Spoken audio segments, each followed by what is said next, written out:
Hey nerd, before we tell you about the top 10 most credible close encounters with aliens, we need to tell your greedy little ass how to win some money. March has arrived and we are only weeks away from the big tournament. Yes, that tournament. Make sure to head to Bet Online and open an account today to get in on their $100,000 bracket madness contest starting March 15th. That's right, I said $100,000 and March 15th. You don't need to be hardcore to get in on the action, and with multiple entries available, it's this season's best chance to cash in. And remember, the NBA and XFL are still going strong, so whatever your passion is, BetOnline is the place to be for all your betting needs. Visit our good friends and exclusive partner, BetOnline, to take advantage of the best bonuses in the business. Sign up for a free account and make sure to use that promo code BLUEWIRE, all one word, for your 50% sign-up bonus. That's BLUEWIRE, all one word. BetOnline, your online sportsbook experts. Now let's get to the show.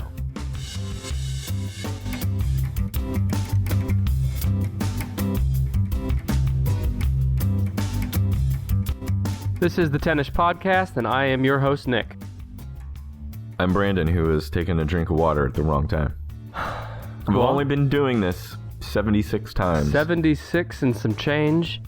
Brandon, why don't you tell the folks at home what this show is all about? The show is all about top 10 lists, 10 or so. Could be more than 10, could be a little less. One of us each week brings a list. The other one has no idea what is on the list or what the list is, and we try to guess that list. We are an audio avatar for the player at home. This is a play at home, a long game, except there's not a whole lot of interaction. Now I feel like I need to apologize to the listeners because I just listened to you, and if that's how we always sound, then we're in trouble. That's pretty much it. Okay, well, what he said is pretty much right. It's the Tennis Podcast, but before we get into today's list, Brandon, how you doing? I just want to check on you. How are you holding up with the coronavirus? I don't know if you've noticed, but there is a bit of gravel in my voice. I'm a little bit under the weather. I've been doing a little coughing, and I had a slight fever the other day. I am fairly certain at this point that it does not have anything to do with my recent trip to taste exotic meats in China. And yeah, I came back and caught a cold, I guess. Yeah, well, that's... Yeah, before someone like calls the CDC and they put that like metal bar in front of my front door so I can't leave, I should say that I did not go to China, but I do have a chest cold. Well, don't worry. By the time this episode airs, I'm sure CDC will have been completely defunded by Trump by that point. Well, I'll be... What do we need the CDC for? How is it any different than CBS or NBC? We got enough stations on TV right now. Cut the funding. Well, I don't think their funding is cut yet, but there's nobody working there. It's like Walmart. There's a whole bunch of people there, and they need help, and they're buying stuff, but there's nobody working there. Yeah, shout out to Walmart. They're a good model for the country. This country, huh? You just said this country? Did I tag on what we're going to talk about today? Not really, but I'm going to make it work anyway. This country is part of this Earth, right? Mm-hmm. This Earth is part of the universe. Would you say that's fair? Would you say that's an accurate assumption? Sure. Okay. Today is episode 76, which means 10 episodes ago on episode 66, I brought you a list of the top 10-ish most credible UFO sightings in modern history. Do you remember that? Yes. Okay. It was very exciting. After doing that, I have been in talks with someone who has personally compiled. Yes, this is the second time in a row my work has been done for me. But it's been your best work? Someone has personally compiled for me the top 10 most credible close encounters. Ooh, wait, what of which kind? So these would be, let me get my kinds right. Okay, so the first kind, so let's go over the encounter scale, huh? This is from ufologist Jay Hynek. Yeah. He invented this scale. Close encounters of the first kind are visual sightings of tell people who J. Allen Hynek is. Okay, go ahead. J. Allen Hynek was an astronomer, professor, and most interestingly, a ufologist. He's a skeptic who was brought on by the Air Force in the 40s, 50s, and then the 60s to study UFOs. And though you've probably heard of Project Blue Book, they made a TV series on History Channel all about this guy and his work in Project Blue Book. He was a skeptic. He didn't believe in UFOs, and he started studying it, and he believes UFOs are legit shit. Which means they are legit shit. Right. Scientist said it. Done. He invented this scale of close encounters. Close encounters of the first kind would be where our last UFO episode landed. You just see them. Visual sightings of an unidentified objects seemingly less than 500 feet away. Yeah. Close encounters of the second kind are a UFO event in which a physical effect is alleged. This can be interference in the functioning of a vehicle or electronic device, animals reacting, etc. So that would have also probably fallen in our last episode at times. Okay. So today we're going to be talking mostly about the third and fourth kinds, which are a close encounter of the third kind is a UFO encounter in which an animated entity is present. Not Mickey Mouse. Yeah, not Gumby. We're talking about humanoids, robots, and humans who seem to be occupants or pilots of a UFO. Fuck, yes. I didn't know robots might be in this too. Well, it's not, unfortunately, because today's list is strictly humanoid. Okay. And then close encounter of the fourth kind, just one more, is a close encounter of a UFO event in which a human is abducted by a UFO or its occupants. We're going to be talking about the third and fourth kind today. These are the most credible? The most credible. Let me tell you about how my list was developed. Okay, the credit. Where's the credit or the credibility come from? So after the last episode on this topic, which again is episode 66, I was in talks with the host of the Our Strange Skies podcast. We gave his show a shout out on that show. Yeah, it's awesome. Yeah, it's a great show. It's one of the best UFO/alien/paranormal podcasts out there. It's hosted by Rob Kristoffersen. And he reached out and wanted to compile this list for us, and he did. He personally researched and compiled the list for this podcast himself. And he also, along with all of his entries, he gave his rationale for its spot on the list.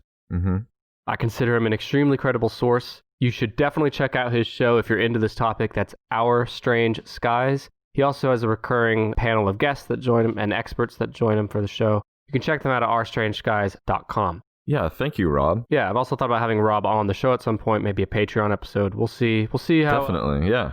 So here was his criteria. This is a quote from him. There were a number of factors I used to determine the ranking of this list, including number of eyewitnesses, how credible the witness is, and how credible the report seemed, and the amount of detail relayed by the witness. Close encounter cases, particularly of the third and fourth kind, are incredibly hard to verify, but they are fascinating nonetheless. I'd say of all the ways you could qualify or quantify these encounters, I think the way he's chosen to go about it is probably the strongest. I feel like this is credible. Yeah, no, I do too. This is about as good as it gets in our world because this guy's been researching this stuff for years, and his podcast is very successful. And so, again, we're going to be looking at close encounters of the third and fourth kind featuring humanoids exclusively. So what is a humanoid, Brandon, for the folks at home? A little bit human, but the oid part means they're a little bit oid. A little bit oid. I think the Greys would be a humanoid. It would just be essentially an extraterrestrial that, got arms and legs and a head. Exactly. Thank you. It's not Jabba the Hutt, it's Jar Jar Binks. Jar Jar Binks had arms, legs, guess you're right. And a head. I don't think he had a tail. He had a hell of an ass on him, too. I'll tell you that. It was all slimy. The last thing I'm going to tell you is that you've probably only heard of maybe 3 or 4 of these. Right. Just like last time. So... yeah, I didn't think I'd be able to guess these off the top of my head. What, if anything, might I be guessing? You're going to be guessing the incident itself, and then I'm going to tell you about it, as well as Rob's reasoning. I know you've heard of 2 or 3 of these for sure, because they're covered on another podcast we both love. And the number 1 on this list, I had never heard of. So that's exciting to me, too. We're all going to learn something today. Let's start learning. Let's start learning. The most credible close encounters with extraterrestrials in modern history. And your chance run-in with Kirk Cameron at the Chicago airport does not count. He did have an out-of-this-world void in his eyes. Yeah. So do we start with number 10 and work our way up? Why don't you just shout out a few that you are aware of and that... Okay. Well, Betty and Barney Hill is, I think, one of the most famous close encounters of the fourth kind because they both got abducted. Allegedly. And got all kinds of stuff done to them. Betty and Barney Hill. It probably is the most famous, right? It's at least the most famous in ufology circles. Didn't James Earl Jones play Barney Hill? I mean, I know they made a movie of it, at least one movie. The way I learned about it as a kid was on Unsolved Mysteries. Oh, yeah. It scared the hell out of me. All right, let's talk about it. Betty and Barney Hill, it is on here. It's number 7. So again, this probably goes without saying, but we're only going to scratch the surface on all these today. I encourage you to look up your own research if you're interested, or just go check out Our Strange Skies. And Our Strange Skies did do a roundtable episode on the Betty and Barney Hill abduction. Here's the summary. I'm just going to read for a bit, and then I'll stop and we can talk about it, okay? Okay. On September 19th, 1961, around 10:30 p.m., Betty and Barney Hill were driving back to Portsmouth from a vacation in Niagara Falls and Montreal. Just south of Lancaster, New Hampshire, Betty claimed to have observed a bright point of light in the sky that moved from below the moon and the planet Jupiter, upward to the west of the moon. While Barney navigated, wouldn't this all just be, this would just be really fun if it was Barney the Dinosaur, right? Driving the car? Yeah. Well, part of the story, at least one part of it, is that they were an interracial couple in the 60s. Yep. Or early 60s. And I think there were some theories, or at least a half explanation, that maybe the stress of being an interracial couple led them to have some sort of strange experience or something. Seems like a reach to me, but Betty with the purple Barney is... Well, that I can understand the stress of that. Yeah, there's a lot of stress involved with being Barney's woman. So if you're Barney's woman, are you fucking? Or is he not into that? Because he's basically like a big child. Whatever he's into, he's into kinky shit, I bet. Because he's got to hold it all in during filming. Because, he's still got to go to work and film the show for Barney's Playhouse or whatever the hell. But when he gets home, he has all this pent-up sexual aggression. It's like, I need a... Or he probably still has the same voice, like, I need a scotch. Hey, take off your shirt. Barney the Dinosaur. It's not Purple Barney. It's Barney, who was indeed played by James Earl Jones. Thanks for that. So, so they're driving home from vacation. It's nighttime. It's September 1961. They're an interracial couple. They see a bright point of light in the sky. While Barney navigated the road, Betty reasoned that she was observing a falling star, only it moved upward. Since it moved erratically and grew bigger and brighter, Betty urged Barney to stop the car for a closer look, as well as to walk their dog Delcy. Barney stopped at a scenic picnic area just south of Twin Mountain. So here's where it starts to get weird. The Hills would stop a few more times, including one dramatic moment when the UFO cut them off on the road. Whoa. Do you not remember that? UFO swooped down in front of them. Yeah, I do, but cut them off makes it sound even more aggressive than... Maybe he just had some road rage. Barney was driving with his blinker on for 6 miles. Well, he's tried to turn it off, but his big ass purple mascot hands couldn't do it. Okay, so I hate this fucking car. Hang on, honey, fucking asshole cut me off. So the UFO cut Barney off, and when Barney followed the UFO into a clearing, he observed it for a number of minutes through a pair of binoculars before he was forced to rip them away from his face. That's how it's written. He just couldn't. The Hills then sped away before hearing a series of beeps coming from the trunk of their car. And the next moment, they were miles down the road with no memory of how they got there. So let's pause here. This UFO cut him off. And obviously... He's like, fuck you, asshole. Yeah, followed him into a clearing. I'm going to beat the shit out of this guy. He takes his binoculars out. He's like, let me study him first before I get close enough to whack him with this tire iron. Let's see what this asshole looks like. Let me size him up. All road rage incidents begin with some studious studying and sizing up. Whipping out your binoculars to make sure you're not running into something too hot to handle. And writing down equations. And he looks through binoculars and he turns to Betty immediately and says, these guys are little. No problem. No, I think he said, holy shit, these are fucking gray humanoids. Let's get the fuck out of here. So they started to get out of there, and then they lost track of time, essentially, for hours, and were miles away on the road. How do you explain this? The Hills would begin an investigation of their case almost immediately upon arriving home. This would eventually lead them to a hypnotherapist named Dr. Benjamin Simon. That might have been the same guy that did Whitley Strieber, I think. Maybe not. Doesn't matter. Under hypnosis, the Hills would reveal a narrative of alien abduction, being brought on board the craft and subjected to a medical examination and then returned to their car. So, that's all I got on the story. That's the super, parsed down high-level version. Yeah, they have so they remembered a lot of what they saw and what happened to them. Under hypnosis. Even if you don't buy it, the story is beyond nuts. They drew pictures There's drawings of like some of the stuff they saw or some of the devices that were used on them. And then they also experienced strange physiological symptoms afterwards as well. Yep. Oh, and Betty also saved her dress that had some like. She had a dress that was saved from that night, and it had like a strange, unidentifiable substance on it. Maybe it was just Barney juice, you know?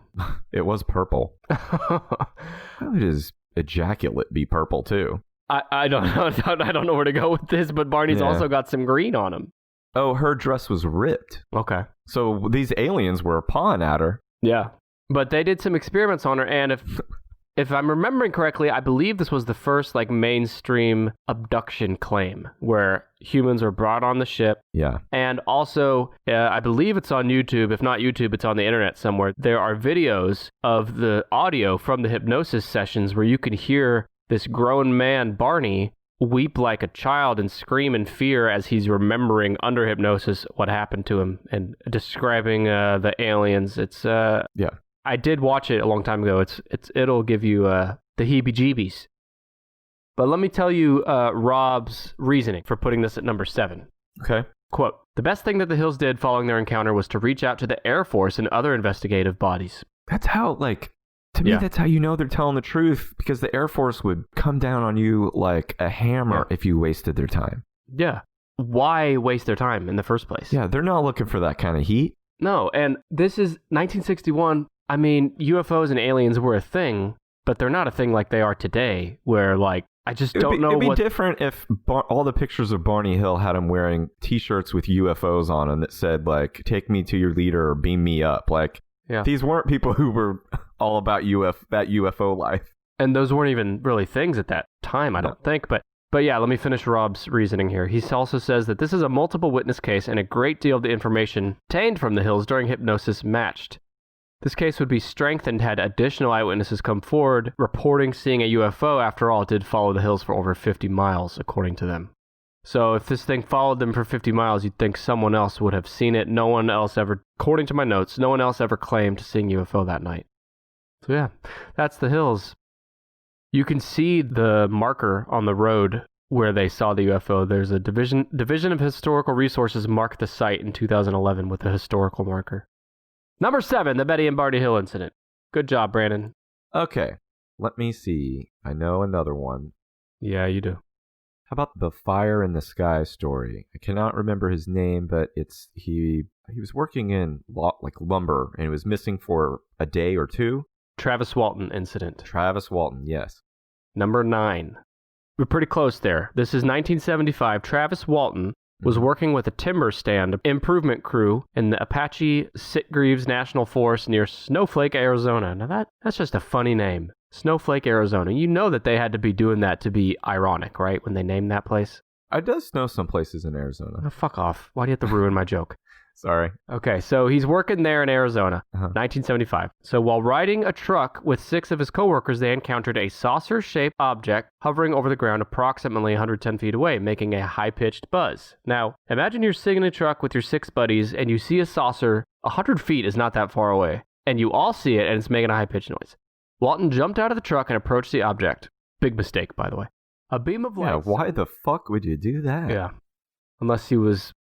had some beers in him maybe and was feeling macho. Hey, I'll take care of these stupid kids. Get the fuck out of here. That's every one of these encounters is a man trying to defend his masculinity against what he thinks is an aggressive driver. Or just some damn kids. So he goes and checks out this UFO 100 feet away. Grabs a tire iron. A beam of light suddenly appeared from the craft and knocked him unconscious. The other 6 men were frightened and drove away. So this has 6 witnesses right off the bat. Those guys are bitch friends, by the way. Oh, yeah, big time. So Walton, he was knocked out by this beam of light. He later awoke in a hospital-like room. Hospital-like is not a good start to a room. No. Something's going to get stabbed in you. So he's being observed there by 3 short, bald creatures. So he is at a hospital, okay. He fought with them until a human wearing a helmet led Walton to another room where he blacked out as 3 other humans put a clear plastic mask over his face.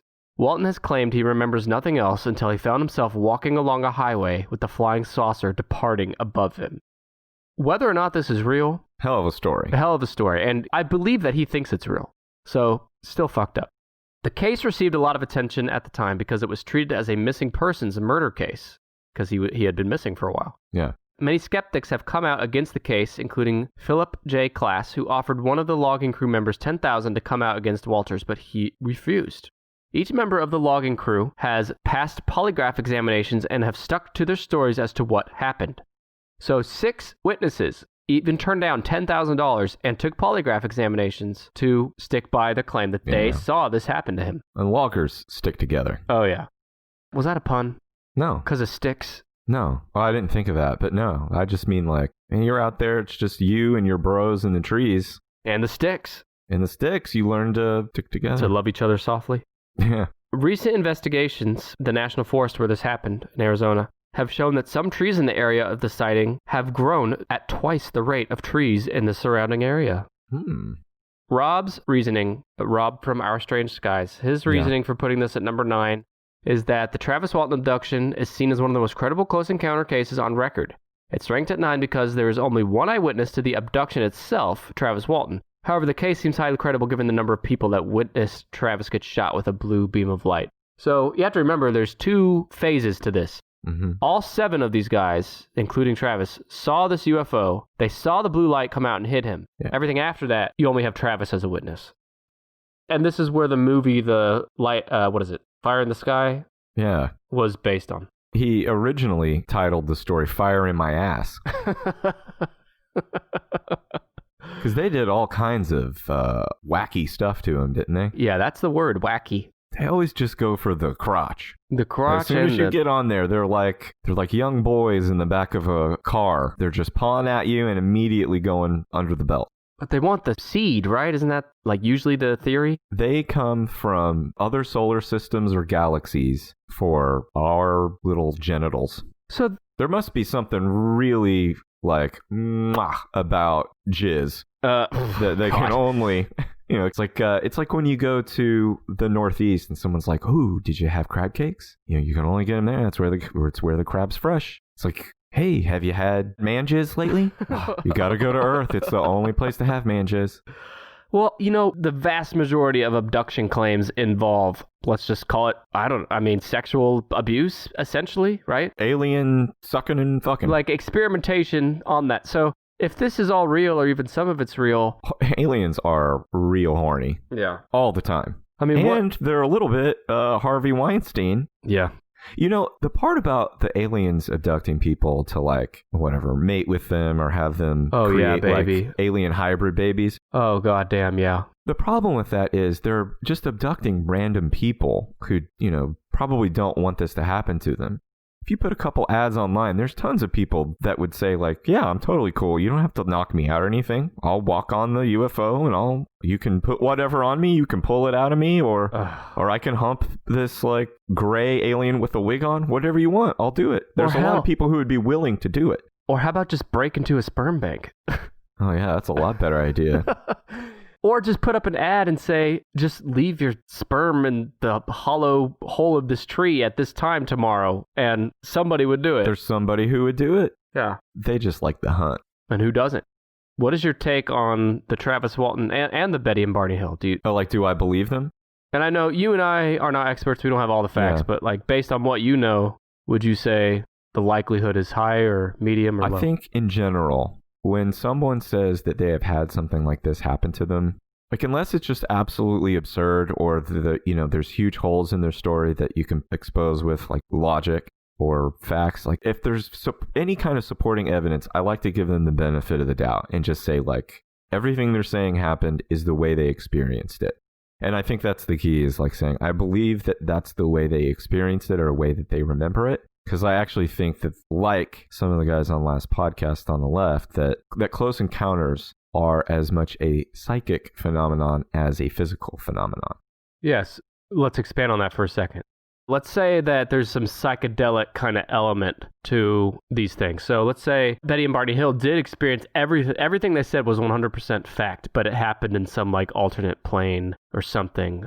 Or it was done to them in their minds, right? Right. So it's not like they took drugs or they dreamed all this up. but someone implanted it, and I'm just fucking spitballing, bro. But I think it's possible, like, that everyone's right.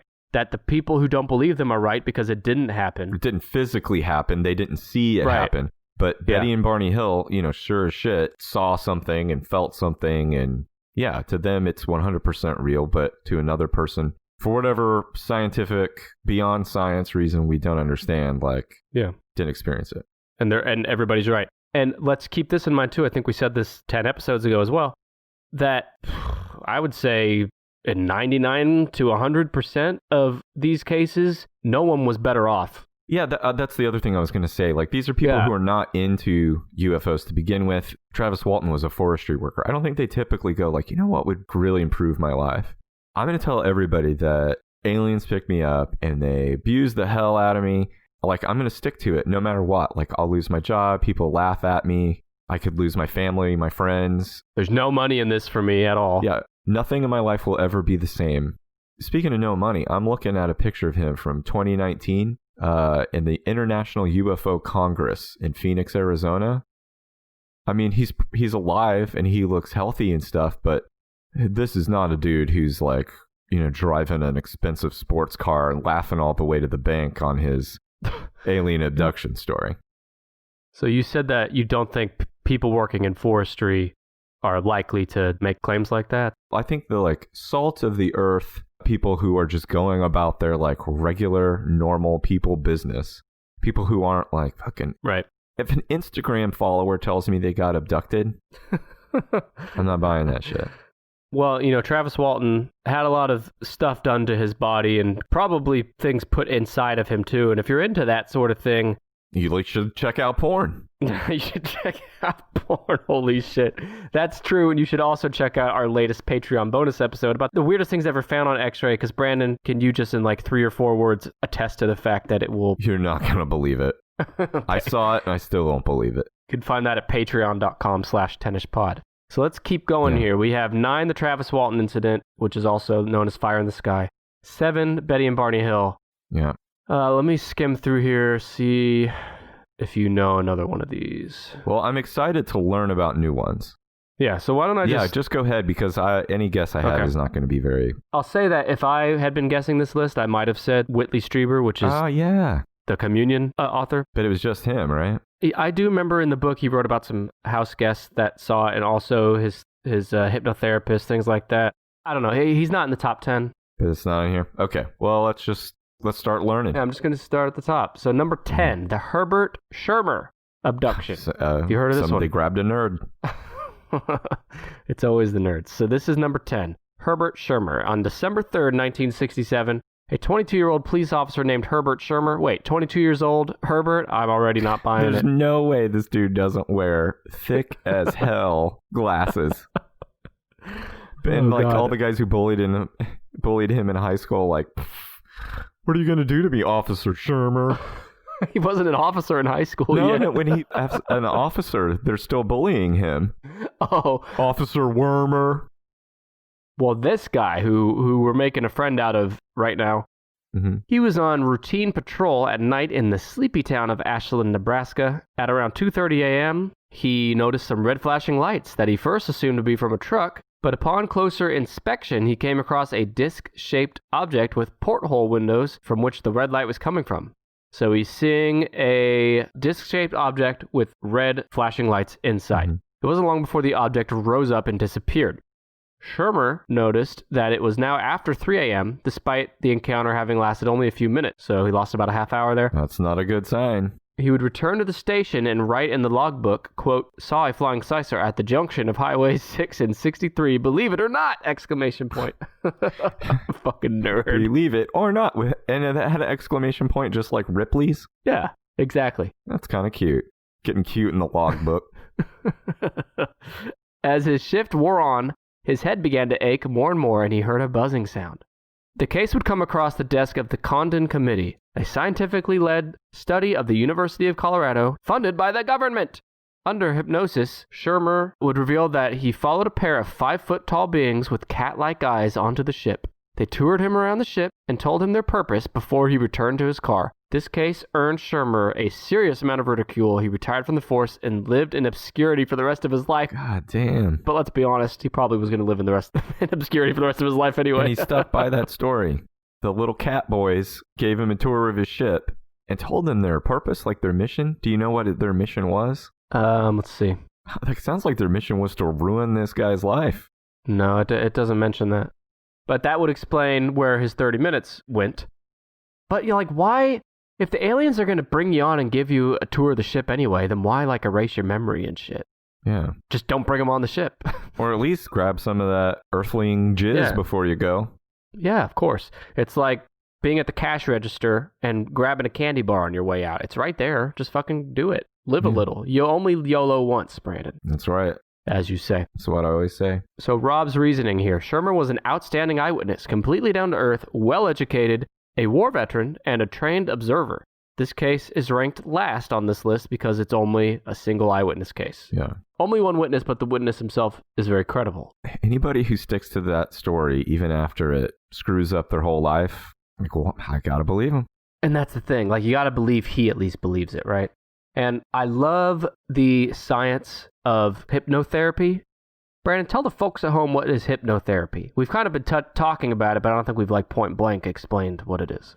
I'm not really sure of the mechanics of it, but I think like a trained therapist puts you into a hypnotic state, and then they walk you through. You recreate traumatic experiences as your subconscious remembers. Yeah. Sorry. From your you basically relive them out loud. So a lot of there's tons of audio on YouTube you can listen to. I remember as a kid checking out the Whitley Strieber books from the library and reading transcripts of the audio for these, and these people relive out loud some pretty messed up stuff. I mean, they're either going for an Academy Award or some pretty crazy stuff happened to them that only seems to come out under hypnosis. Yeah. Okay, so let's keep it moving. That was number 10. You already got 9 with Travis Walton. Mm-hmm. Let's move to 8. This is the Lonnie Zamora. And so why can't these people ever have normal names? The Lonnie Zamora incident. Well, Betty and Barney Hill are like the most boring regular old names you got. And I'm going to say, before I read this, that Our Strange Skies has done a full deep dive into this topic on episode 14 of their podcast. So let's give you a summary, though. The Lonnie Zamora incident. It happened in 1964. A Socorro, New Mexico police officer was in pursuit of a speeder heading out of town. His attention was drawn to a conical blue flame and a loud roaring sound. He broke off the pursuit of the speeder and approached the flame, assuming that the mayor's old dynamite shack was going to explode. That is a true out in New Mexico problem to have. Yeah, I hate it when I'm on my way to work and I have to stop because I see, God damn, the mayor's dynamite shack's going to explode if I don't go over there. Come home all completely covered black with soot and char, and your wife is like, "What the hell happened to you today?" Like, oh, fucking Dynamite Shack got me again. Got to get on that mayor about keeping that thing locked up. Soot is a hell of a word, right? Yeah. Zamora, he thought this blue flame was the mayor's old dynamite shack about to explode, like we just said. That's why they made that guy the mayor. So it took him a couple of attempts, Zamora, the main person here, to get up a small hill, but when he finally did, he noticed what he first believed to be an overturned car about 200 yards away. There were 2 people outside this object. As he got closer, it became clear that it was an oval-shaped object that had landed on the sand. Mm-hmm. The 2, quote, people had been startled by Zamora and retreated back into their ship. Zamora exited his vehicle, to get a better look at it, but retreated once he heard the roaring sound and blue flame became visible. The object lifted up until it became silent and flew away. So an investigation of the area turned up burnt brush, impressions in the sand from the legs of the craft, and additional eyewitnesses that saw a similar object in the area shortly before Zamora's sighting.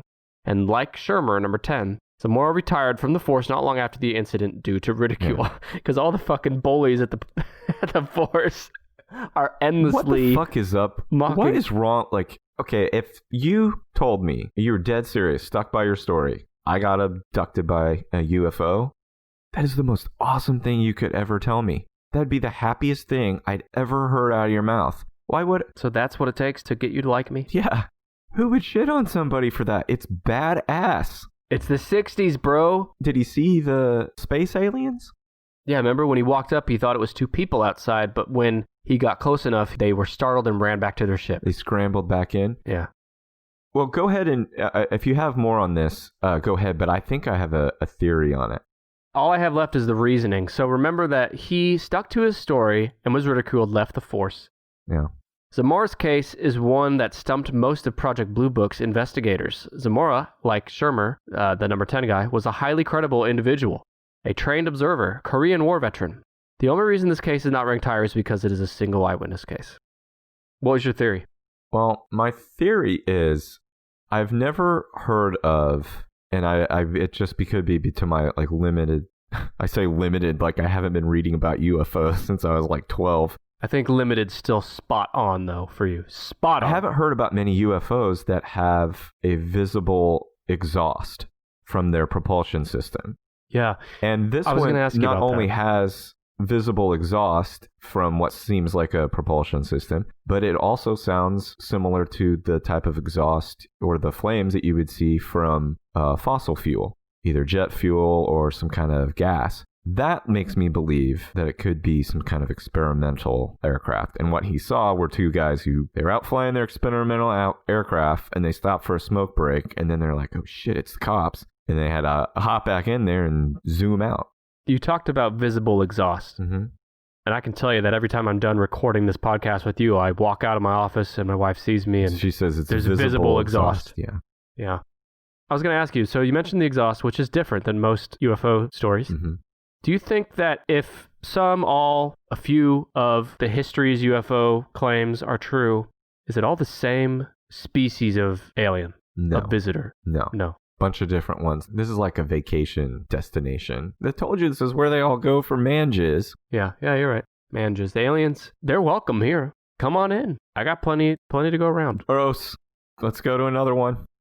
So number 7 was Betty and Barney Hill. Yep. Kind of low, actually, but we'll see how these others... we're moving into extremely credible but unknown territory, which is riveting. So this one, the Stonehenge incident. Well, number 6. Have you heard of this? It sounds familiar, but no. After closing up his liquor store and heading home for the night, George Obarski... Wait, after closing up his liquor store? Yeah. That's not the start to a credible story. He cut through North Hudson Park in North Bergen, New Jersey, like he did on most nights. Oh, this isn't the Stonehenge. No. Okay. I can't remember why it's called that. We'll see. Let's see. So in the early mornings of January 12th, 1975, a strange lighted craft flew alongside George's car and landed ahead of him in a field to his left. George stopped his car and watched as a ladder came down from the bottom of the craft and approximately 10 strange figures emerged. They each carried a bag and small shovel and proceeded to collect soil samples in the area. That is quite a crew. Yeah, well, at least they're collecting soil samples. They're the nuns instead of ass. They start running at him with that shovel. Their eyes on his ass. Or, no, his jizz on his ball sack. They're just after whatever's down there. Yeah. They just want to know that they violated somebody. Yeah, the delicacy, the taste that they're after is violation. So, okay. He's driving home. He sees the craft, UFO. 10 strange figures come out. They're getting soil samples with a shovel. Mm-hmm. Which would be fucking scary, by the way, if there was any part of you that thought this might be an alien species. He kept it to himself for many months. Yeah. Until by happenstance, abduction researcher Bud Hopkins. Bud Hopkins is who I was thinking of earlier when I thought it was Whitley Strieber's hypnotherapist. That was Bud Hopkins. Mm-hmm. So abduction researcher Bud Hopkins, he just happened to be in his liquor store, overheard him rambling about the incident. So through Hopkins and veteran investigator Ted Blocher, they were able to track down additional eyewitnesses to the case at the nearby Stonehenge apartment building across the street. Oh. A little, not quite as exciting as Stonehenge. Not what I was thinking. A number of strange lights and other weird phenomenon would be reported in North Hudson Park in 75 and 76, but Obarski's, I love that name, Obarski, his claims remain the most credible. So essentially, liquor store guy sees these 10 figures collecting dirt. Yeah. And he is fucking terrified. He's terrified. It is a little freak, like, Why does it take 10? Even if they weren't aliens, by the way. 10 guys collecting dirt in the middle of the night. I was going to say, like, this is, you guys, 10? This is overkill. Just one dude, grab some dirt, let's roll. Yeah, why do they need 10? That's a great point. Why? Unless they were all getting their own scoops to eat on the way home. Everybody get out and grab some dirt for the ride home. Grab a snack. It's a long ride back to Zeta Reticuli. It's like stopping at a 7-Eleven for snacks. Yeah. What? Like, oh, my stomach hurts. I ate so horrible on this road trip. What'd you have? I got dirt at planet Earth. You should have stuck with the calm, man. It's like getting a chili dog at the Easy Mart, man. You got the grossest thing you could get. You got Earth dirt? You're going to get fucking diarrhea, dude. 10 of them were out there doing it. I disagree that it's the grossest thing they could have gotten on Earth. But yeah, it's either that or they were trying to intimidate the guy. I mean, what other explanation is there? It's really strange. I would never say, like, the good way to intimidate me is get 10 dudes out there to start digging in the dirt. But it is, when you think about it, in the night, if you stumbled upon just 10 human men silently digging in the dirt, you would turn around immediately and head the other way. They'd dig in your grave. You would walk really fast away. Yeah, it does not specify whether or not they acknowledged him in any way, but I feel like it's scarier that they didn't. Hey, dude, want some dirt? So Rob's reasoning, the Stonehenge incident is one of the best reported cases of the last 50 years. The additional eyewitnesses found by the investigators brings validity to George Obarski's case, but unfortunately, he was the only one to see the actual beings firsthand. Others saw the UFO. Mm-hmm. Still, this remains one of the best cases due to the physical evidence left behind, mainly the holes that George Obarski was able to find in the park, which were confirmed by park workers. They would look like bite marks. Yeah, how does holes in the park prove anything? But I guess that, coupled with everything else, is enough to land it here at number 6. If he was dipping into his own supply at the liquor store, those could have been gophers. The people he saw? The people getting the dirt and leaving the holes. That was number 6? That was number 6, so we're halfway through. But you know what we're not halfway through? My life, I hope? You're not going to live to 200, Brandon.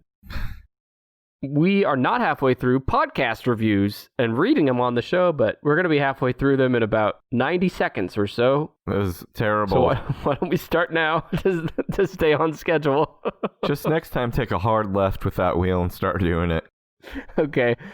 I'm going to read you 2 podcast reviews, and this is interesting because we have a rare negative review. Okay. Rare negative review of me. We get negative reviews for you all the time. Oh, yeah. So I have one bad review, and then we're going to cleanse our palate with a good, hearty review at the end. Good ball slathering. So the first one is a negative review. It comes from Monkey Jude on Apple Podcast. Okay. Brandon has not read this review yet. No. Quote, too hateful. I enjoy... Should I continue? Yeah. I enjoy the concept of the show, and the guys can be really funny. I just really don't like how hateful they are to a large majority of people who would probably like their show. Okay. If they could put their personal views to the side, this would be a much better show. I will stick my personal views in the recording I make in my own home all the live long day. Yeah, I don't understand. So I'm supposed to share someone else's views? Or just views that you would like? Oh, God, I hope you're still listening, because stop listening. Don't ever listen again. Well, I think the idea, and I'm not defending them, I think what they would say if they were sitting here talking to us is, I just want to hear a top 10 list with the facts. No politics? Yeah, no politics, no personal opinions. There's an open invitation to eat my ass. And also, too hateful. I mean, it's really hateful to leave someone a review and say, you'd be really funny if you just, you're basically doing the equivalent of saying, shut up and sing. But also, I mean, because they say that we're too hateful to a large majority of people who'd probably, I mean, when I read that, I wonder, do they know that I'm fucking around when I tell people to unsubscribe from the show? Maybe that's true. They're to this day, they've still, resisted unsubscribing. Now, if that's true, please stick around. But yeah, if you think I shouldn't share my opinion on my only platform to do that, you can just kiss my white ass. And by the way, if you have constructive criticism for our show, just send us an email at tennishpod@gmail.com. Yeah, constructive criticism, great. Telling me not to share my opinion is never going to fly. So let's get Brandon on the record. Let me write this down. Yeah, ass available to be consumed. God, Jesus Christ. Aliens, people who don't like podcasts, whatever. It's on the menu. Just unsubscribe from our show. How about that? Oh, yeah, or unsubscribe. Yeah. But also, just change that 2-star review you left Monkey Jude to a 5-star on your way. Wait, is it Monkey? Monkey Jude. Okay. So Monkey Jude, thank you, Monkey Jude, I guess. So the next review is much better and shorter. It comes from Caleb Thomas, 0302. Here we go. I'm going to read it just as it's stated, okay? Is it in all caps? Because that usually means you yell it at me. It's not all caps, but there is an ending punctuation that is going to lead to me yelling at you. Okay. Enjoyed every moment I was listening. It amped up at the end with a bunch of exclamation marks. Enjoyed every moment I was listening. Is that it? That's it. That was really great. Thank you. Thank you, Caleb. See, that's a review, people. That's how you do it. That's how you give constructive criticism. I loved everything about it. Don't change a thing. Don't change a thing. Also, by the way, on a serious note, if you really do have constructive criticism, in addition to emailing us, I also invite you to take our listener survey at tennispod.com/survey. And if you want your review read on this show, go write us a review on Apple Podcasts or on Podchaser. So let's get back to the list here. We have 10 through 6 nailed. You ready for number 5? I'm ready. This one's a little more famous, I think. It's the Kelly Hopkinsville incident. Okay, doesn't ring a bell yet. This is 1955, so earliest we've covered so far. At around 7 p.m. in August 1955, Billy Ray Taylor, a lodger of Miss Glennie Langford, went outside to the well on the Langfords' property for a drink of water. He came rushing back into the house, claiming to have seen a flying saucer land in a field nearby. Everyone dismissed it, but an hour later they were not so sure. At around 8 p.m. that night, the Langfords' dog began to bark wildly. Billy Ray and Elmer Sutton went out back to see what was going on and saw a glow approaching the house. He was created by a 3-foot-tall being with a large head, big floppy ears, and long gangly arms with talons. Hold on. Let me try to picture this. 3 feet? No, draw it. I want you to draw it. A 3-foot-tall, large head. This is an audio medium. I'm going to post your picture. Okay. Well, the paper I have is yellow legal fucking paper. Forget it, everybody. Trying to do something fun here. It'll look terrible. See, you're being too hateful. And I already Googled it, so I have a picture of what this critter looks like up in front of me already. I've been tainted. Big floppy ears and long gangly arms with talons. It looks kind of like, what's that guy's name? That Disney movie, the little alien Stitch. He kind of looks like that, but with really long arms and legs. Let me look him up. He looks cute as hell. They ought to sell a toy of him. The Kentucky Goblin. Fuck, he does kind of look like Stitch. Cute, right? This picture is cute, but goddamn if I saw this thing. Holy shit, this is terrifying. Kind of has like Yoda ears that point upward at an angle. Its eyes are nearly on the side of its head like a newt. Mm-hmm. Its head is very round. It seems to have a very wide, thin slit for a mouth. Oh, yeah. Oh, Jesus Christ. Tell me about the butt. I can't see the butt, but I have to assume there isn't much of one. Oh, yeah. This is not a good build. The rest of the body is not attractive. Oh, look, here's a side view right here, and his back is completely flat. He's got no ass. But in this rendering, there's no ass. So it's possible there was an ass on the thing. Anyway, this creature that we've been describing, this guy sees it in the backyard of the house. That's what the dogs are barking at. Yeah. So he walks out there. Actually, two guys walk out there. He says, "Get the fuck out of here." The being held its hands up as it slowly approached, as if to surrender. But Billy Ray and Elmer, the two guys, each grabbed their guns and opened fire on the creatures. Of course. Oh, there's multiple creatures. Sorry. Get out of here, space critters. They shot at the creatures, but each time they did, they would perform somersaults. Yes.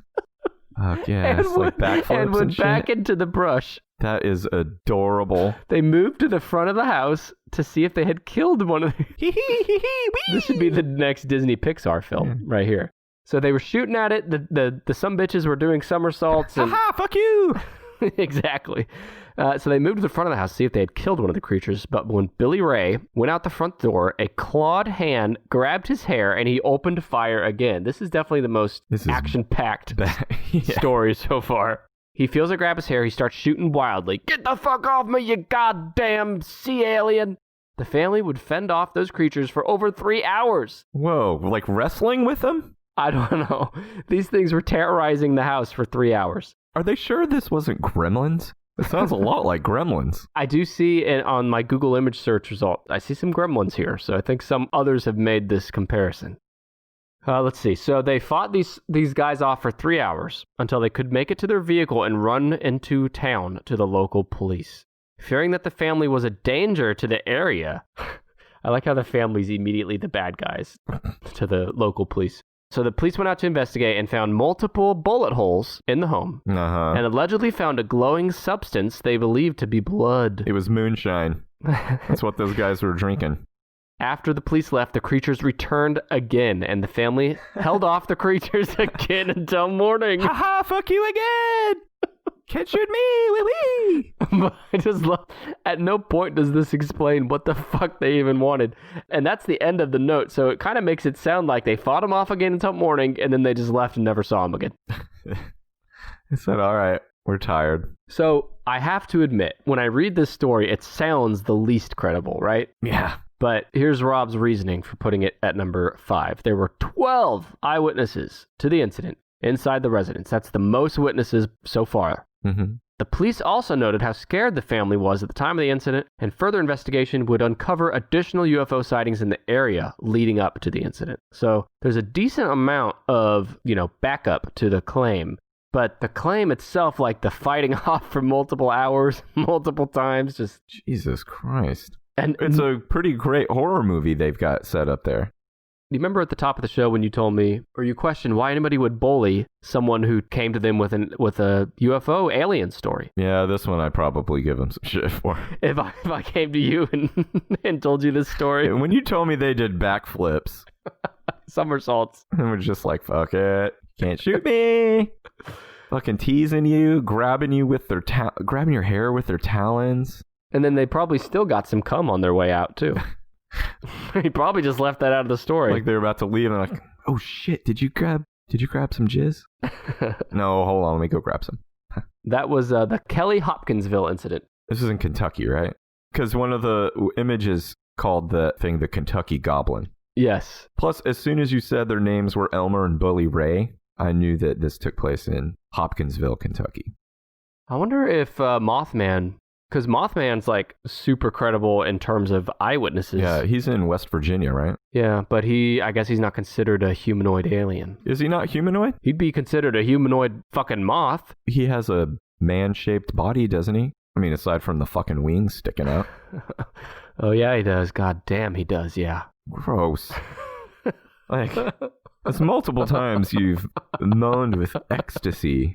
And I know they make that kind of porn for somebody. Well, some of the feedback I've gotten recently is you need more sex and sex and aliens. Sex appeal on the show, so I'm trying. In this next story, we got to make one of the aliens wearing something spicy. Yeah, so let's see here how it goes. Number 4, the Varanus. It's spelled Voronezh.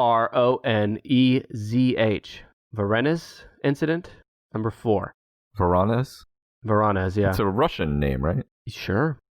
This is the most recent that we've covered so far, 1989. I was a teeny baby and you were in your, I think, had you retired yet from full-time work? What year was this? 89. I was in 2nd grade. All right, we'll see if the people out there buy it. Yeah, it was in the Soviet Union. What? Yeah, this is from the Soviet Union. Okay, so... This is in the Cold War. Okay, do you want me to fucking tell you the story or do you want to just keep yelling out I'm going to keep facts? just telling things about Russia and history. Yeah, keep tell me a story. 1989, Russia. 3 children at South Park in the Russian city of Voronezh noticed a pink light in the sky that turned into a dark red ball. Okay. As it got closer. You need to have that checked out. It was about 5 to 9 meters wide and moving in their direction. So now I got some Russian names to read to you. Vasya Surin, Genya Blanov, and Julia Shalakova watched the ball as it approached and hovered in circles about 12 meters over the park. Children could see grass being disturbed under the sphere as it moved. Suddenly, the sphere floated away and returned a few minutes later. By this time, a crowd of about 40 adults had gathered and watched as a small hatch opened on the bottom of the sphere. So, yes, stop there. There's a fucking sphere floating around. It's disturbing the grass under it. Now you have a bunch of kids and 40 adults that are watching a door and a hatch open. Mm-hmm. So let's continue. Hatch opened on this thing. A three-eyed creature peered through the opening. After briefly scanning the terrain, the creature disappeared back inside, and the object landed in the park. He's like, not enough semen here.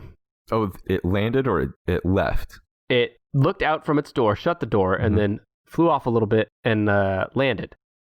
To the shock of the witnesses, a door opened up on the bottom of the sphere. Again? Yeah. Okay. But now the sphere is landed on the ground. Okay. The creature, or another similar one, walked out and into the park with a bizarre, boxy robot. There are robots today. Awesome. My apologies, I missed it. The creature wore silvery overalls, bronze boots, and a large disc on its chest. What's the disc? It had wide but small domed head that rested directly on its shoulders and two white eyes with a red one in between them. The children guessed the being to be nearly 3 meters tall. That's tall. 3 meters, what is that? It's like 9 or 10 feet tall. God damn, that is tall. The creature uttered something, so we finally have a speaking incident.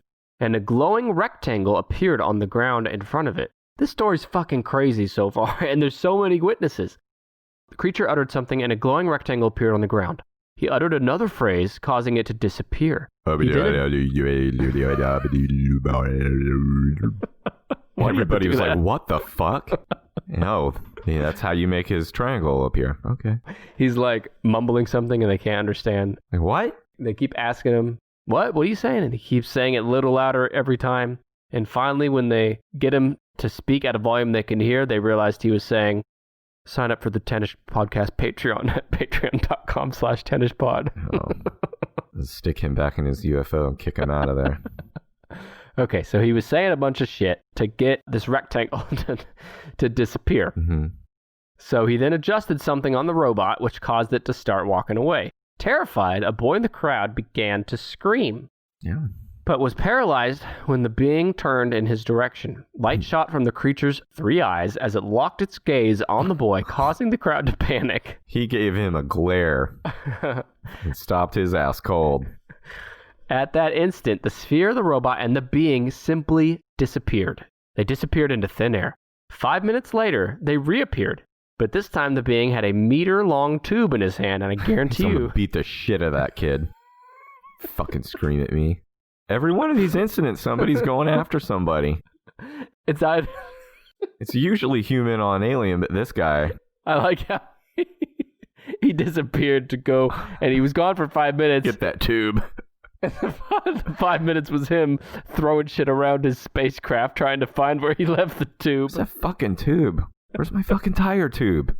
But it serves two purposes, because after he beats the shit out of the kid, he's going to find one of those adults and get a sample out of him. Hold on, I need some jizz for the ride home. And some dirt for, I'm getting hungry. The kids love dirt. So he reappeared with the tube. He pointed it at a 16-year-old boy standing nearby. So it wasn't me, it was that kid. Causing him to disappear entirely. The boy disappeared. Fuck? The creature then... No, wait. I don't think the boy disappeared. He pointed it at the boy, and then the alien disappeared again. Oh, God. No. How badass would it be if he vaporized a kid? Well, I'm actually kind of confused by this sentence. I can't tell. This is what's written. Okay. The creature pointed his tube at a 16-year-old boy standing nearby, causing him to disappear entirely. Period. The next sentence says the creature then climbed back inside the landed craft. Yeah, that kid disappeared. That is awesome. The sphere ascended and flew off into the sky, and the teenager reappeared. Okay, shit. there. Sorry, I forgot that last sentence. Well, I guess that's kind of cool, too. Did they ask him where he went when he disappeared? Well, Brandon, I don't think that kid would say it's badass. Like, for a minute, he was in the most, disturbing, horrifying alternate dimension. Yeah, well, it's like in the Tommyknockers, when they would they had a ray gun, and you'd shoot it at someone, and it would cause them to disappear, but they weren't really disappearing. They were actually being transported to a trash planet. The Upside Down?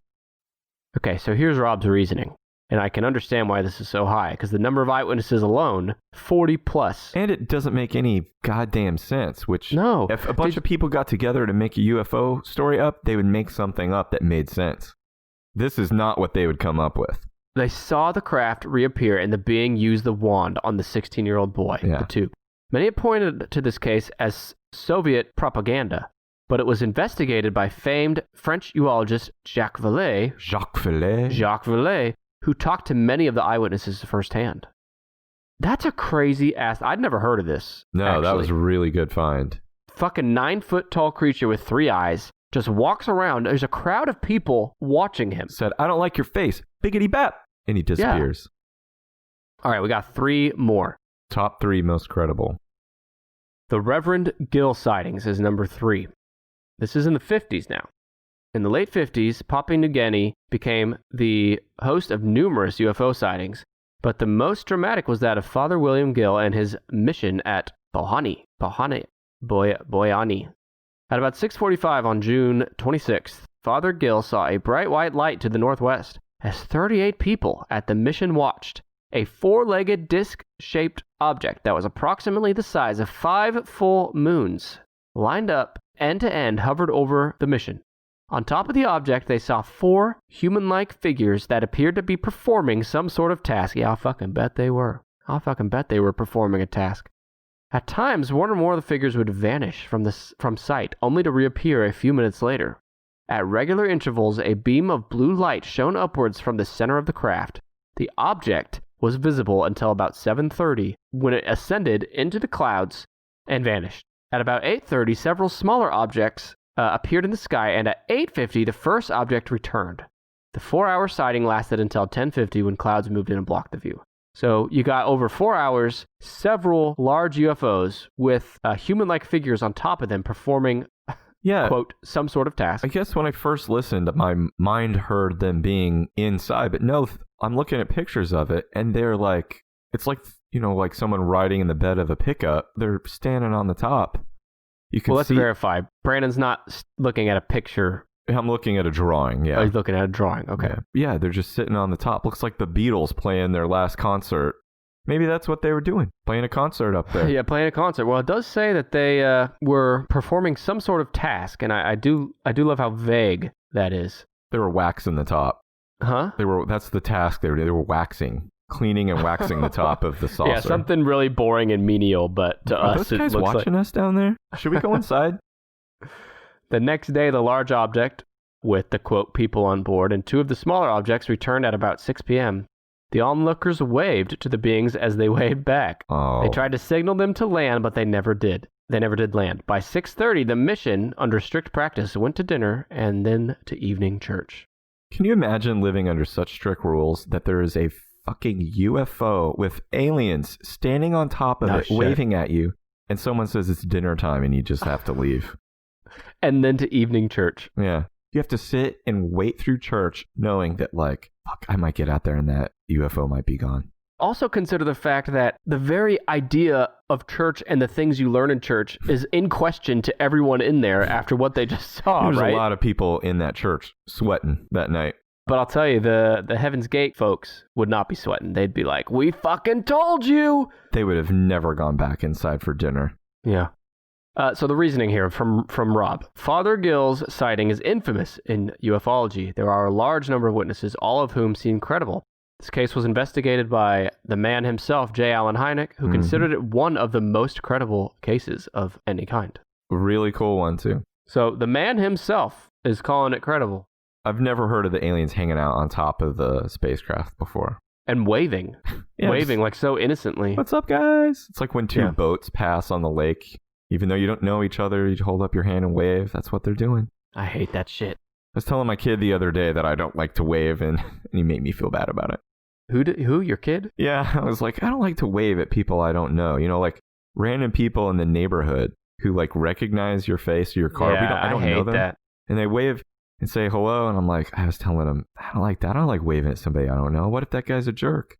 And he said, like, well, you should be kind. I'm like, oh, well. Yeah. All right, I guess you get to be the dad now. Yeah, well, when he grows up, he'll realize there's not a kind person. That's a myth. Yeah. There are no kind people, including him. A large majority of people would like you if you just kept your fucking mouth shut. So you said you don't like waving, but do you wave anyway? Yeah, I feel bad. Yeah, you got to. Okay, we have 2 left. Number 2 is the year of the humanoids. A whole 1973. Year? Yeah, we got a whole year here. This is beginning in August 1973 and lasting until late December, so roughly 4 months. The United States experienced a wave of very specific sightings of humanoids inside or emerging from UFOs, approaching eyewitnesses and even giving chase to witnesses. It's like us chasing down people on Twitter. Hey, listen to our podcast, please. And this was all over the world? United States. Okay. One of the most prominent cases occurred in October and involved a police chief. Jeff Greenshaw had ventured to the town of Folkville. It's like the way you say folks. Folkville. You gotta nail that. You gotta nail that L. No, you don't have to. You just choose to, and it makes all of us fucking queasy. Yeah, well, that's what you gotta do. No, you don't, is what I'm saying. The town of Folkville. This police chief, he ventured to this town to follow up on reported sightings of UFOs. Mm-hmm. Greenshaw, the police chief, spotted a metallic creature and pulled his vehicle to the side of the road. The creature moved toward the vehicle at first, but then turned and ran in the opposite direction. The Greenshaw gave chase for several minutes, but the creature only moved faster. He would lose sight of it when his car came off the road temporarily. So he was giving chase in his car, if that wasn't clear. Mm-hmm. And this thing was running away? It ran in the opposite direction. I think he ran into the evil Terminator from Terminator 2. Because it was metallic. Yeah, and he could run fast. So this thing ran away, outran his car. It was around this time that the famed Pascagoula abduction took place as well. So what I just told you first was one story. We're moving on to a separate story now. Because this is a whole freaking year. Yeah. Let's see. Metallic creature outran this police chief. That's pretty crazy. So separate story. The Pascagoula abduction took place. Still part of the number 2, 1973. Mm-hmm. On the evening of October 11th, 1973, 42-year-old Charles Hickson and 19-year-old Calvin Parker took the Jackson County, Mississippi Sheriff's Office. They told the Sheriff's Office they were fishing off a pier on the west bank of the river in Mississippi when they heard a whirring/whizzing sound. They saw 2 flashing blue lights and an oval-shaped object up to 40 feet across and 8 to 10 feet high. Parker and Hickson, the 2 witnesses, claimed they were conscious but paralyzed, while 3 creatures took them aboard the object and subjected them to an examination before releasing them. I think Rob, when he was writing these notes, forgot the word ass in front of examination. Yeah. They were subjected to an ass examination before releasing them. So those are 2 of many stories in 1973 involving humanoids. Now, the reason Rob put this as number 2, there were over 50 reports of humanoids sighted, primarily in the southern and eastern portions of the U.S., The look of the humanoids varied greatly from metal men to ghostly-like spirits to whatever the hell the Pascagoula aliens are. The sheer number of reports lends credibility to the sightings. There are drawings of if you do a Google image search for Pascagoula abduction. But the drawings of these creatures, I've never seen anything like this. Oh, are you looking at the head with like the 3 horns sticking out? The head has, I don't know if those are eyes or not, but it's like some sort of protuberance. It's almost like an antenna, but it sticks out. Or an udder. Yeah, but it sticks out horizontally the same way that like the plugs stick out from a fire hydrant. Yeah. It's nuts. God. And this thing looks huge and scaly and kind of stripy. 6 feet tall.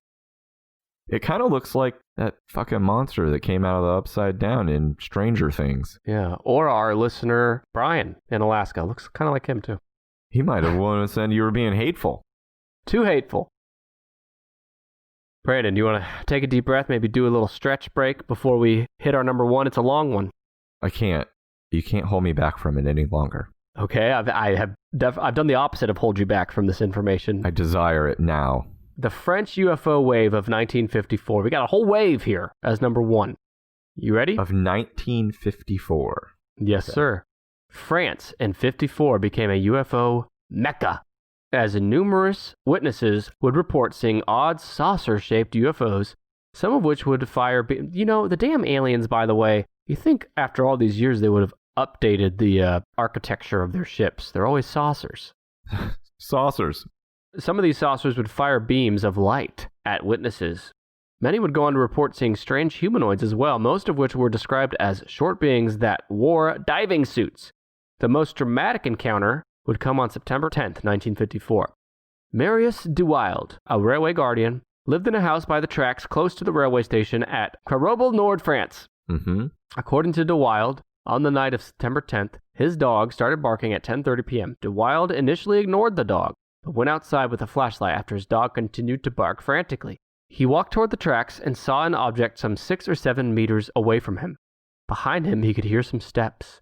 When he pointed the flashlight, DeWild saw 2 small humanoid figures. I like when they're small better. Yeah.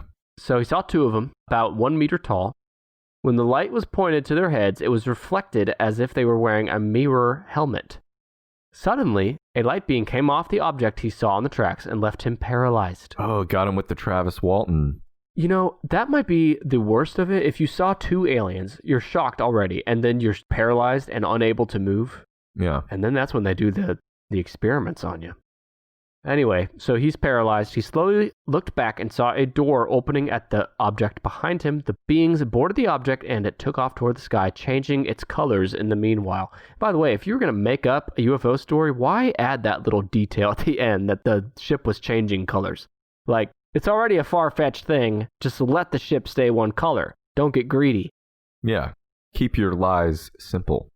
Right. So when he recovered from being paralyzed, he attempted to tell his wife and then his neighbor of what he had just seen, but neither of them had seen or heard anything. He then tried the local police, which sent some police officers to his home, but DeWild could not approach the point where everything happened because it made him feel physically sick, giving the officers a certainty that his story was not a hoax. Also, objects which are energized by battery, like his flashlight and telephone, stopped working.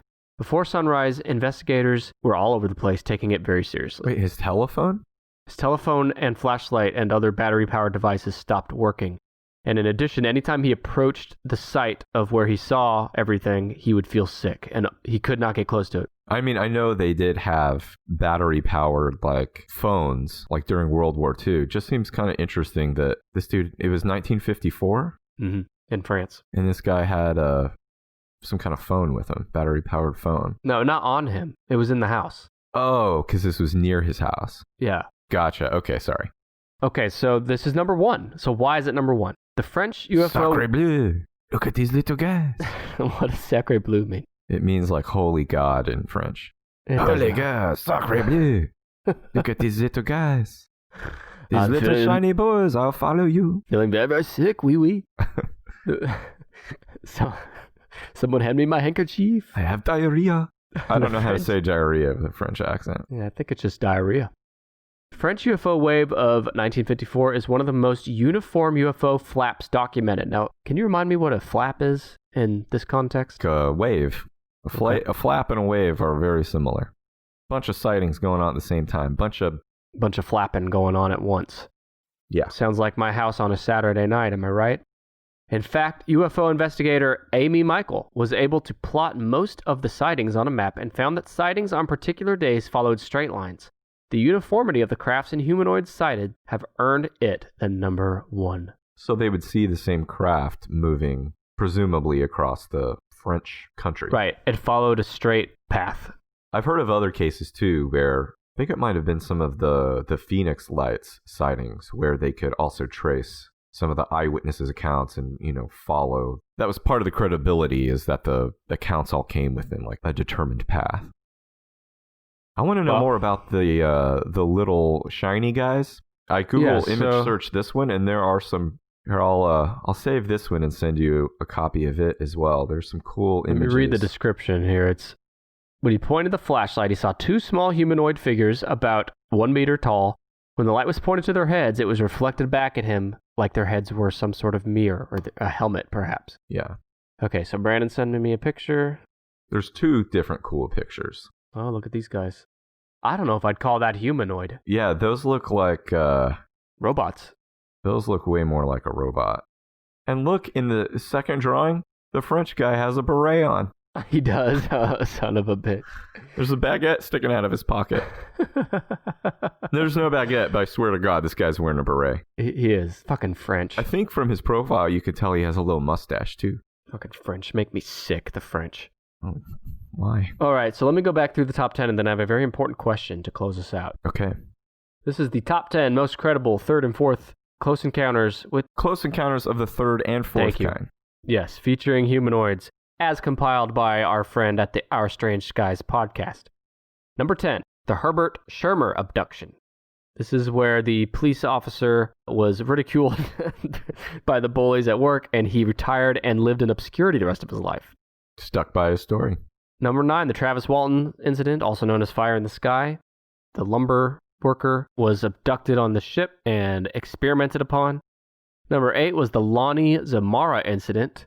This is the one where he had seen a ship 200 yards away. It had an orange and blue flame underneath, right? Right, and he saw 2 people that retreated as he got closer. It's finished the smoke break and got back in their fossil fuel-powered experimental aircraft. That's right. Number 7 is Betty and Barney Hill, probably the most famous of any. Besides like Roswell, it's got to be the most famous UFO something out there. It's in the top few at least. Betty and Barney Hill. 6, the Stonehenge incident, not to be confused with Stonehenge. It's actually the Stonehenge Apartments in New Jersey. This is where 10 figures came down to get a little dirt snack on their way back. Grab a snack for the long ride home. Number 5, the Kelly Hopkinsville incident. Fuck off, space goblins. Yeah, this is what the goblins, and they literally were wrestling for hours in the night. Shooting up their house. And I like how they went and told the police about it, and then the next morning the goblins came back to wrestle some more. Okay, so that's 5. 4 is the Varennes incident in Russia. This is with the 9-foot tall guy with the big tube that he was going to beat the kid up with. Yeah, he didn't come to fuck around. 3 was the Reverend Gill sightings. This is the group that went back to church after seeing several UFOs for 4 hours with people on top waving at them. Hey guys, hey guys. Number 2, the year of the humanoids. So it's a whole year with a few cases, but it featured the metallic creature that ran away from the police chief's car. It also featured the 3 creatures that took the fishermen on board and subjected them to experimentation and examination. That was number 2. Number 1, the French UFO wave of 54, which featured the 1-meter-tall, reflective helmet-wearing aliens. Adorable little guys. Adorable little guys. That is the top 10. Brandon, my question for you. I have a few, actually. Okay. Number 1, this is the most reading and least guessing we've had on an episode. Yeah. How did you like that? That was fine. I feel like I don't think the guessing is always as important as just getting some learning in and getting some yucks in. And most importantly, getting aliens in. So yeah, I'll take an alien any way I can get it, even if I have to be force-fed a list. Just like Travis Walton was force-fed on the ship. Yeah. My next question is, if you were abducted, and let's leave the details out of it. Let's just say you were abducted, you were taken on a ship, and then you were brought back. Who would be the first person you'd tell, if anybody? And would you do anything about it, or would you kind of just... Do I remember what happened? Or do I just have lost time? And a sore butt? Let's say you remember it, but the detail of whether or not you remember or you went through hypnotherapy is not important. Let's just say, like, you have at least a vague idea of something happening. Would you pursue it or just kind of hope it goes away and forget about it? Because all these people came forward. I mean, I would tell my wife. She'd probably notice if, like, you know, I got a beam of light zapped me out of the bed for several hours in the middle of the night. She might not notice. I came back with my clothes all on, inside out and backwards. She probably wouldn't say it. She sees you the next morning, doesn't even say a word. That's just how he gets dressed sometimes. I think I would tell my wife, and then she would check me into a mental hospital. That's the thing. Like, do you go through any official channels? No, I wouldn't. Because what are they going to do? Would you call in, like, any sort of UFO? Ooh, I would contact MUFON. Yeah. Yeah, MUFON. Yeah, I wouldn't bother talking to, like, the police or the military or anything like that. I mean, I don't want to talk to the police or the military, period. And I definitely wouldn't want to share with them something as exciting and cool and also probably a little bit vulnerable, you know, because of the sore ass with the cops or the military. Yeah, I want to share it with other nerds. I'm calling MUFON. Well, imagine Betty and Barney Hill, interracial couple in the 60s, coming forward to the police and shit. That took some balls. I did glance at something about that because I remember, you know, I brought it up and I remembered it standing out as an explanation that psychologists had to give. And I do want to point out that in the quick bit that I glanced at earlier, it did remind me that Betty said, despite that fact, they lived in the Northeast. You know, it'd probably be obviously a different story in other parts of the country, but they lived in the Northeast and they were a happy couple and hadn't experienced any sort of stress or tension because of race or race relations or anything like that, at least as part of being a couple. So yeah, Betty discounted that as any sort of cause for stress or trauma. So I did want to point that out. I didn't want to like just throw out that like, oh, that's the reason why they came up with this story. It was one, and probably kind of almost a patronizing explanation given by some psychologists who I'm not even sure examined them. Yeah, I don't remember if they were examined for like... other than the hypnotherapy, I don't know.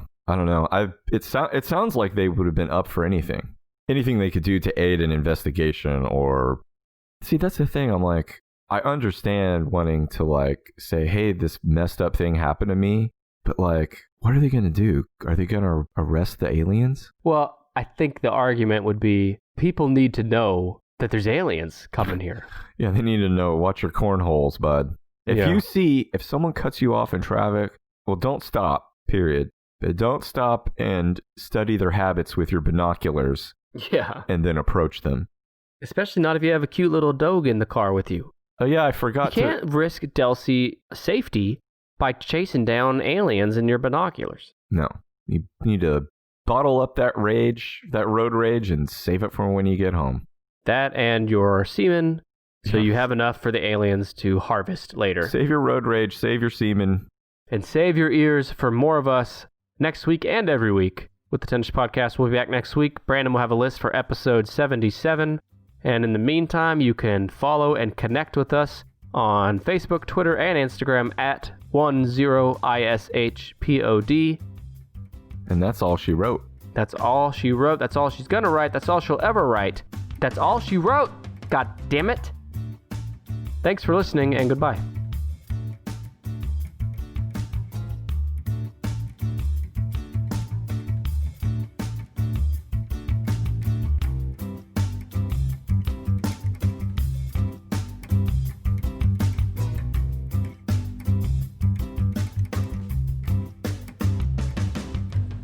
We'd like to thank Kevin MacLeod for his song Hackbeat, which we found on Incompetech.com for the official Tennis Podcast theme.